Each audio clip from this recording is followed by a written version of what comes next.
Hello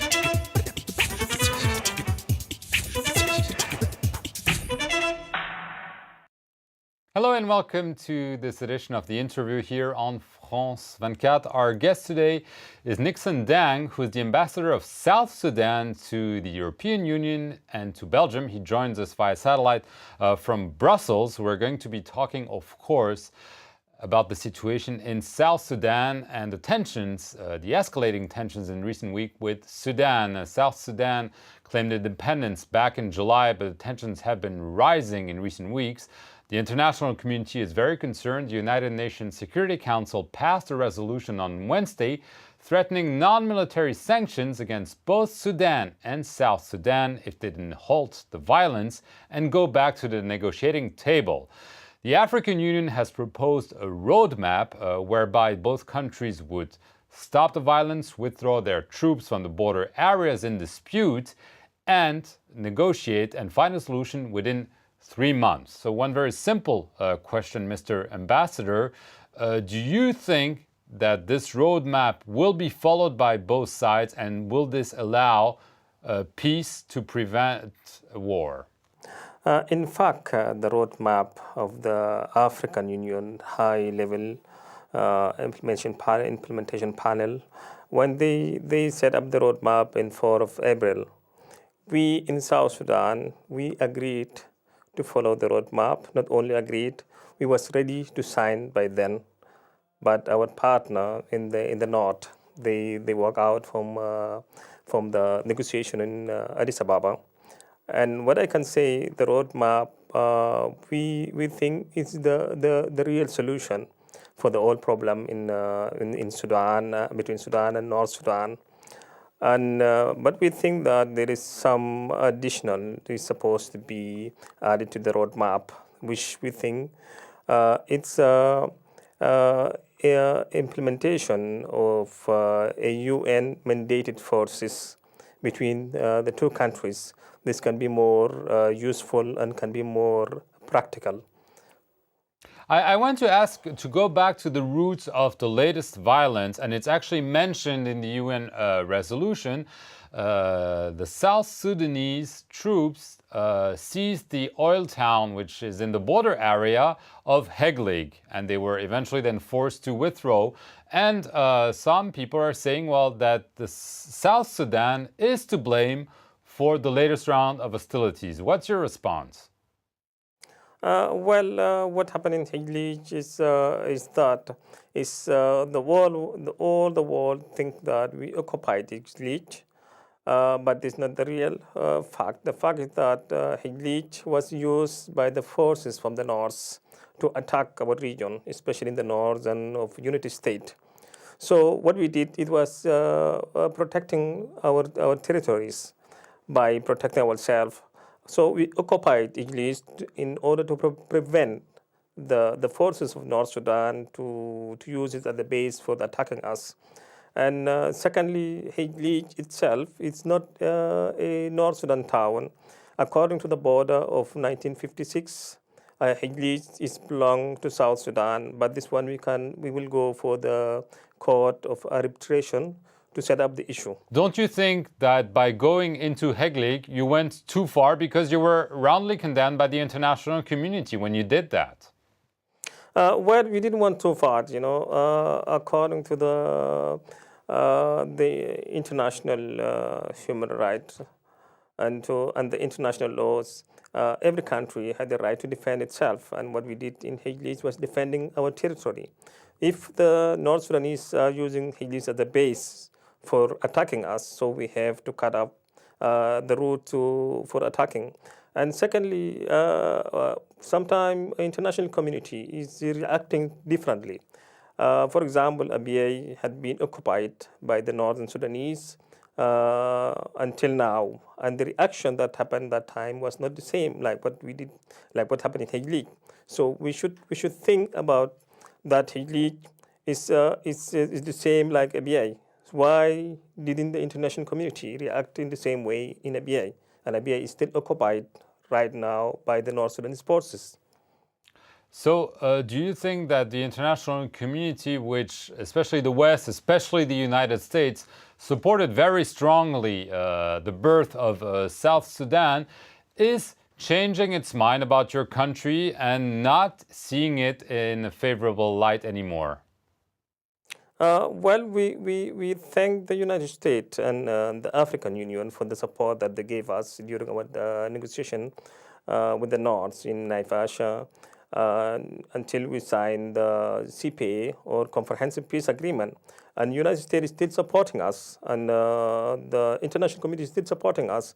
But what we think is what happened after signing the agreement and after the independence, the international community stopped supporting the peace accord of Naivasha by following the peace itself, because we have outstanding issues which are not finished.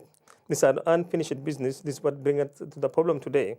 If the African Union and international community, I mean United States and UN, insisted that we should deploy a UN-mandated forces between the two countries, we will not come to the situation of today. Do, do, And you, do, also, do you think that there will be a resolution? The roadmap of the African Union says a resolution of all outstanding issues should be found within 3 months. Do you think this is realistic, or do you think this is just wishful thinking?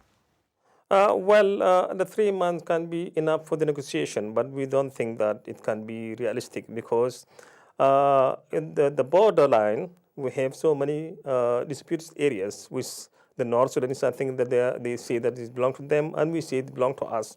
And I think the conclusion will be that the areas will be brought to the International Court of Arbitration, and this can take time.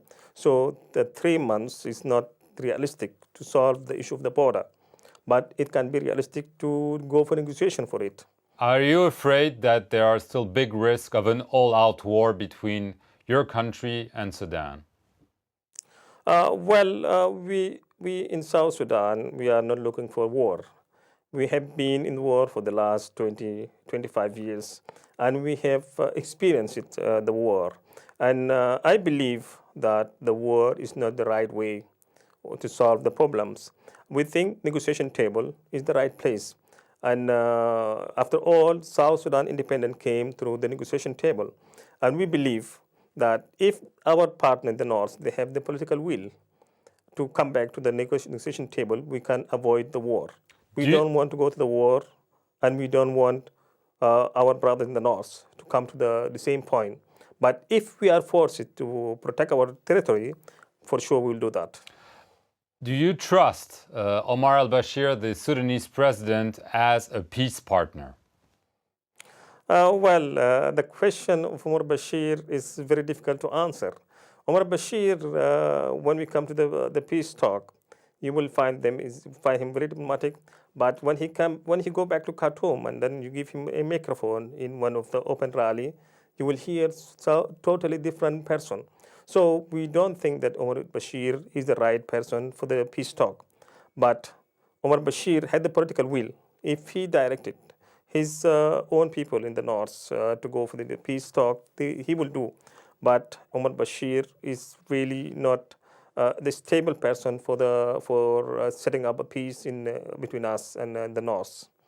So what you're saying is that you need a strong United Nations presence on the ground to solve the situation, but that the international community is not willing to do this?